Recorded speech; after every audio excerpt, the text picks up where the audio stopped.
자, 뭐 할 거냐면 여기서 또 문제가 하나 더 있어요. 자, 여기서 문제를 발견하신 분들은 굉장히 잘하신 건데, 자, 생각을 해봅시다. 여러분들이 유저 아티클 디테일 아이디 우리가 1, 2, 3 이런 식으로 입력을 하는데, 자, 얘가 실패할 수 있는 경우가 있을까요? 이제 여러분들이 디테일을 입력할 때 요렇게만 입력하면 될까요? 안 될까요? 이제 안 됩니다. 이제 안 돼요. 무조건 여러분들이 물음표를 기준으로 해서 파라미터를 넘겨줘야 되는데, 그러면 실패할 수 있는 경우의 수가 두 가지가 나와요. 어떤 수냐면 그냥 유저 아티클 디테일만 입력한 경우. 첫 번째 경우의 수.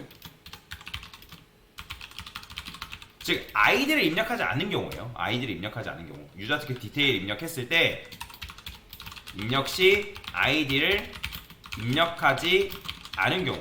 그죠? 자, 근데 이제 입력을 했다 하더라도 자, 고객이 장난친다고 일부러 장난친다고 해서 여기다가 이런 식으로 입력할 수 있을까요? 없을까요? 입력할 수 있겠죠. 이렇게 입력한다든지 아니면 아예 입력을 안 한다든지 아니면 뭐 이런 식으로 1.1 이런 식으로 입력한다든지 할 수 있어요? 없어요? 있겠죠. 장난칠 수 있잖아요, 고객이. 물론 이제 여러분들 웹사이트를 이용하는 고객이 이런 식으로 장난치진 않습니다. 여러분들도 웹사이트 사용해봤겠지만 이런 식으로 입력하진 해본 적은 없잖아요, 그죠? 근데 해커라든지 웹을 조금이라도 아는 사람들은 이렇게 장난칠 수가 있단 말이에요. 그럼 이렇게 장난쳐가지고 뭔가 잘못 입력한 걸로 통해서 내 정보를 털어간다거나 아니면 이제 일반적으로 오류를 막 일으켜가지고 우리 뭐 웹사이트에 과부하를 일으킨다거나 그런 식으로 할 수가 있다라는 거예요. 자, 그러면 이런 경우에도 어떻게 유효성 검사를 해줘야 된다는 거. 자, 정말로 제가 이거에다가 입력을 안 해볼게요. 그럼 뭐 어떤 에러가 뜨는지. 유저 아티클 디테일. 자, 엔터 치겠습니다. 자, 뭐라고 나오죠? 넘버 폼에 있으션.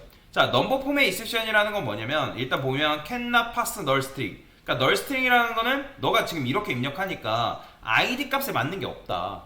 id 값에 맞는 게 없다라는 거예요. 근데 여기서 여러분들이 또 유저 아티클 디테일에서 id만 입력했어요. 입력했다 하더라도 똑같이 넘버 폼 있으션이 뭐다? 나온다. 그러면 지금 우리의 문제가 뭐냐면 섣부르게 무조건 id 값이 있을까라고 우리가 생각을 한 거잖아요. 그죠? 그러면 여기서 여러분들 뭐 해야 되냐면 만약에 이 파람스에서 자, 파람스에서 여러분들 id 값을 찾는 방법이 뭘까요? 찾는 방법은 뭐 이렇게 해도 돼요. 뭐 여러분들이 get에서 id 값을 가져왔는데 그게 뭐 널이 아니다. 그러니까 이런 식으로 처리를 해도 되거든요. 근데 이렇게 처리하는 것보다 조금 더 유식한 방법이 있어요. 파람스라는 건 맵이기 때문에 자, 컨테인스 키라는 게 있거든요. 예전에 제가 맵 사용하는 방법에 대해서 설명드리면서 컨테인스 키가 있다. 얘가 뭐예요? 해당 키로 접근했을 때 그 키가 있는지 없는지 맵 안에서 찾는 거라 했죠. 그러면 얘는 있으면 true고 없으면 false란 말이에요. 그러면 id를 입력했어요. 그러면 id를 입력했을 때 얘가 있으면 뭐예요? true잖아요. 근데 없으면 false니까 얘가 뭐예요? true일 때 이 코드가 실행되면 되는 거 돼요? 안 돼요? 안 되죠. 왜? 얘는 지금 실패했을 때 지금 id 값이 없기 때문에 제대로 입력해라 라고 지금 코드를 쓰려고 하는 건데 얘가 지금 있으니까 true잖아요. 그럼 이 코드가 실행되면 안 되잖아요. 그러면 여기다가 어떻게 한다? 이게 만약에 false다 이렇게. 근데 여기 보면 얘가 뭐라고 하냐면 노란색 밑줄 그어지는 거는 조금 더 올바른, 그러니까 조금 더 괜찮은 코드가 있다. 그럼 컨트롤 1 눌러보면 뭐라고 되어 있냐면 simplify, 즉 이렇게 바꾸라고 되어 있어요. 자, 보이죠? 파라미스 컨테인스 키 아이디 앞에 뭐 붙어 있어요? 부정. 느낌표 붙었죠. 그죠? 이건 뭐예요? 얘가 만약에 참이다? 그러면 느낌표를 만나면서 얘가 뭘로 바뀌어요? false로 바뀌면서 이 코드는 실행되지 않겠죠. 근데 얘가 만약에 false예요. 그럼 false면 느낌표 만나니까 코드가 true로 바뀌면서 뭐가 돼요? 이 코드가 실행되겠죠. 그러면 이 녀석의 역할은 뭐다? id 값을 입력 안 했으니까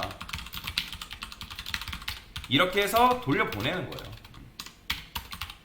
컨티뉴해서 자, 돌려보낸 다음에 자, 그 다음에 여기도 마찬가지예요.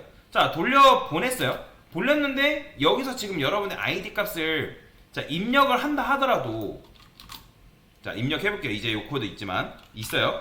자, 제가 유저 아티클 디테일 자, 입력하면 당연히 이제 id 값 입력해달라 하고 자, 제가 여기서 id 값을 입력해볼게요.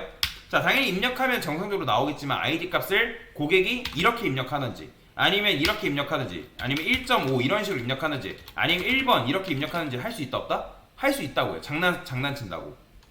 그러면 이렇게 입력해버리면 똑같이 이제 요거죠. 똑같이 넘버폼의 인셉션 나온다고요. 그러면 얘도 마찬가지로 뭐 해야 된다? 자, 여기다가 트라이 캐치로 감싸는 거예요. 트라이 그 다음에 캐치.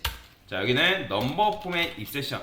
그러니까 우리가 에러 메시지를 고객한테 이런 식으로 펑 터지는 걸 보여주는 것보다 어떤 문제가 있을 때 트라이 캐치로 감싸가지고 그 문제를 잡은 다음에 올바른 값을 입력해달라 라고 하는 게 조금 더 괜찮은 표현이겠죠. 그래서 아이디를 정수 형태로 입력해주세요 라고 써주고 얘도 마찬가지 컨티뉴. 자, 그 다음에 성공하면 이렇게 넣어주는 거죠. 근데 여러분들 여기 보면 아이디 접근 못한다고 뭐라 하죠? 왜냐면 아이디가 트라이 캐치 안에 있기 때문에. 그러면 얘는 지역 변수란 말이에요. 그럼 어떻게 하면 돼요? 얘를 그냥 바깥에 빼면 돼요. 우리가 아무 값이나 일단 세팅을 해놓으면 되겠죠. 그 다음에 인트 지워주면 변수 재활용할 수 있는 거죠. 이렇게 써줘야 된다. 자, 그러면 이제 이상하게 입력해도 일단 유저 아티클 디테일만 입력했을 때도 일단 유효성 검사에 의해서 통과가 되겠죠. 그죠? 아이디 값 입력해달라고. 그러니까 이렇게 공손히 물어보는 게 얘기해주는 게 좋은 거잖아요. 그죠? 자, 그 다음에 이제 아이디도 마찬가지예요. 아이디 제가 1.1 입력했어요. 자, 그러면 뭐라고 하나요? 아이디 정수 형태로 입력해달라. 그러니까 즉 실패할 수 있는 경우에 두 가지 경우의 수에 대해서 그 문제를 막아버린 거죠. 자, 그러면 이제 제대로 입력하면 잘 나오는 거죠. 그죠? 그런 식으로 여러분들 테스트를 할 수가 있다라고 보시면 되겠습니다.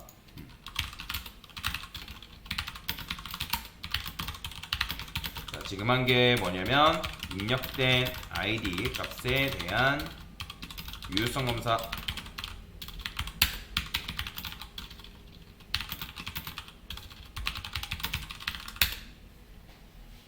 됐습니다.